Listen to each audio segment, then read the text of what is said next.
Pour réaliser des petits pots de crème, des crèmes caramel renversées ou encore des crèmes brûlées, la base sera exactement la même. On pourra faire la différence au niveau du liquide. Traditionnellement, on met que de la crème. Si on veut alléger un petit peu la recette, on peut faire moitié lait, moitié crème. J'ajoute pour ça mon sucre sur mes jaunes d'œufs. Et je mélange en faisant attention à ne pas trop incorporer d'air dedans. Sinon, en fait, ces bulles d'air, on va les retrouver après dans notre crème une fois cuite. Et l'idée, c'est d'avoir quelque chose au contraire de bien lisse. Donc je mélange délicatement. Dès que mon sucre est bien dissous dans mes jaunes d'œufs, je vais pouvoir incorporer le liquide. Si vous souhaitez aromatiser votre crème, à ce moment-là, vous la faites chauffer un petit peu et vous mettez l'arôme que vous souhaitez dedans. Une gousse de vanille, de la cannelle ou une autre épice. Vous le laissez refroidir et ensuite vous versez ça sur vos jaunes et votre sucre.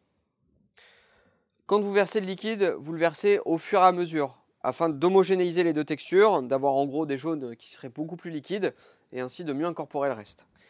Ma base est prête, j'ai quand même quelques bulles d'air sur le dessus, une petite mousse, je peux très bien l'écumer avec une cuillère ou alors la laisser reposer et cette mousse va disparaître. Je peux aussi la passer dans une petite passette afin de retirer la mousse.